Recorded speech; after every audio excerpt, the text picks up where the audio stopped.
April Holt was 29 years old, a mother, a business owner, a content creator with more than 200,000 followers.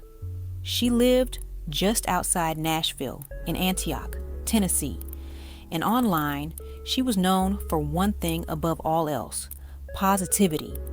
April's videos centered on intention, faith, and pushing forward even when life felt heavy. She spoke directly to the camera, encouraging people to grow, to manifest better days, to stay grounded. Her page felt personal, familiar, like someone you checked in with every morning. But by the end of July 2023, April Holt was gone. What happened inside her home didn't stay hidden forever, but it almost did. April had built a life around independence.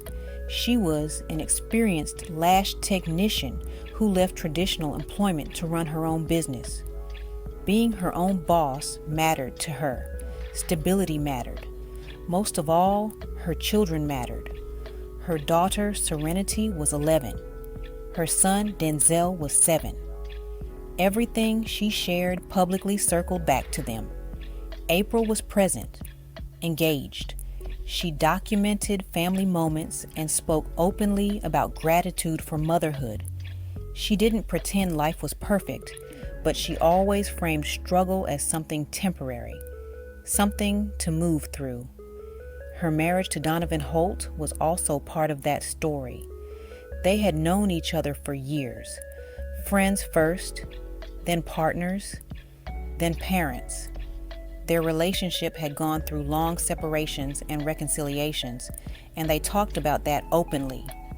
Online, they described themselves as people who chose forgiveness, communication, and growth, even when things got hard. There were periods of financial stress, mental health struggles, health issues. At one point, they separated for years before finding their way back to each other. To their audience, it looked like resilience. But by the summer of 2023, something had shifted. 2 weeks before her death, April filed for divorce. This time, according to her mother, she was firm. She wasn't planning another break. She wasn't leaving the door open. She said she was done. Donovan seemed to understand that reality. Just days before April collapsed, he pawned his wedding ring. On the morning of July 28th, April followed her routine. She woke up, drank her coffee, wrote in her journal. She hugged her son before the day began. Inside the apartment, an argument started between April and Donovan. Their 7-year-old son could hear them from his room. He didn't understand the words, only the tension. He knelt down and looked under the bathroom door. He saw both of their feet. Then he went back to his room. Not long after, Donovan came to him. He got him dressed, made him food, and then he told him to go check on his mother. That was when April was found in the bathroom, unresponsive. She wasn't breathing. Emergency services were called. April was rushed to the hospital. By the time her mother arrived, doctors told her there was no brain activity, no blood flow to her brain. April never regained consciousness. 3 days later, she was pronounced dead. At the hospital, April's mother noticed things that didn't sit right with her. Donovan didn't act the way she expected a panicked husband to act. He wasn't asking questions. He wasn't demanding answers. He allowed her to make all medical decisions. At times, he sat rocking back and forth, head in his hands, distant. For hours, no one mentioned the condition April had been found in. It wasn't until later that the family learned a plastic bag had been taped over April's head. That detail mattered, but it wasn't disclosed immediately.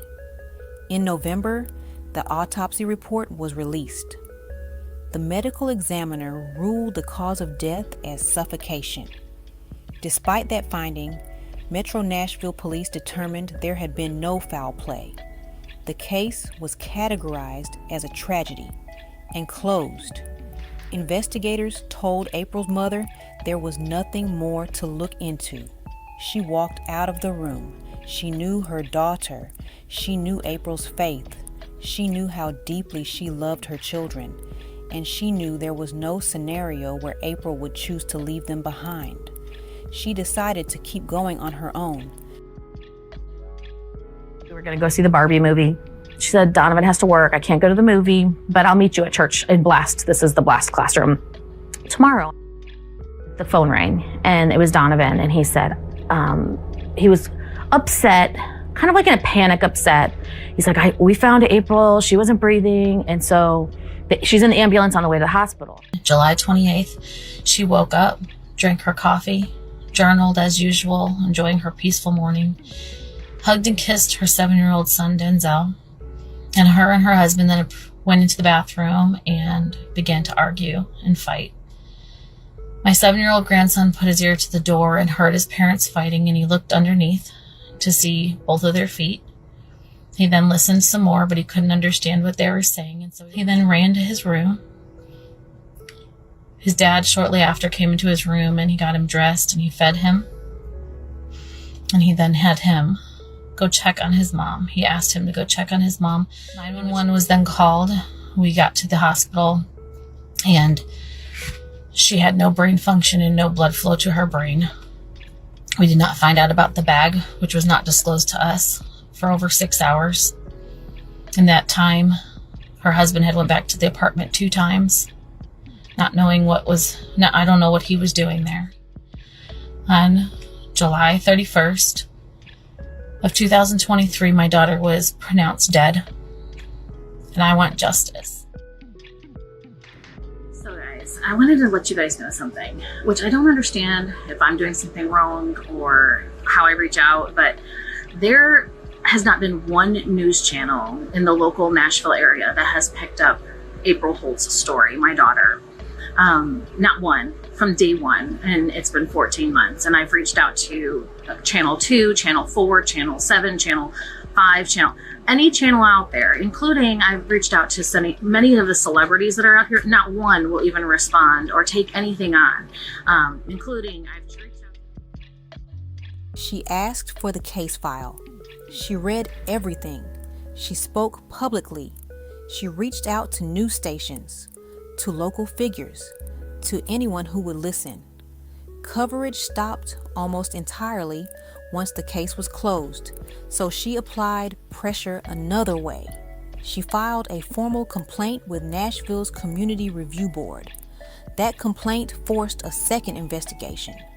Months later, police produced a 47-page report. The conclusion stayed the same. No charges. No change in classification. But the details inside that report changed everything. April's mother read it line by line, over weeks, over months, while also raising her grandchildren and managing their grief. Nightmares, counseling appointments, long days that didn't end. During that time, she also began speaking out about domestic violence, about how abuse doesn't always look loud or obvious, about how cycles can repeat quietly for years. Randy didn't come with on that trip to go drop him off with his dad. She said she just couldn't do it. He was crying too. He didn't want to go. He was crying and saying he said, Grammy, I'll do anything I can to try to stay with you. I don't influence him in any way with his emotion.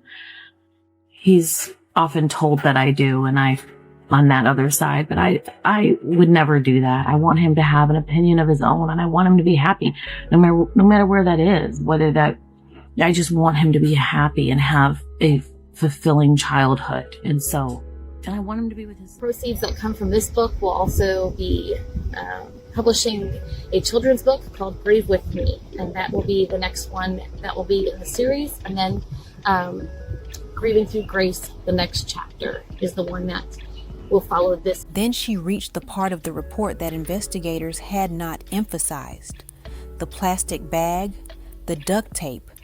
There was only one set of fingerprints on that tape. They did not belong to April. They belonged to Donovan Holt. In September 2024, April's mother confronted Donovan directly. She told him what she knew. She told him she was taking the information to the cold case unit. She recorded the conversation. During that exchange, Donovan confessed. She brought the recording to police. This time, they listened. April's autopsy was reviewed again. The manner of death was officially reclassified as a homicide.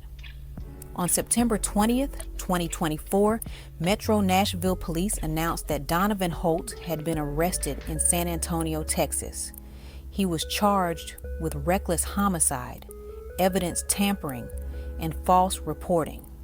Detectives later confirmed that Donovan told them the same account he had given April's mother. During an argument, he strangled April. Afterward, he dragged her into the bathroom, placed a plastic bag over her head, taped it in place, and left her there. He then made lunch for their son.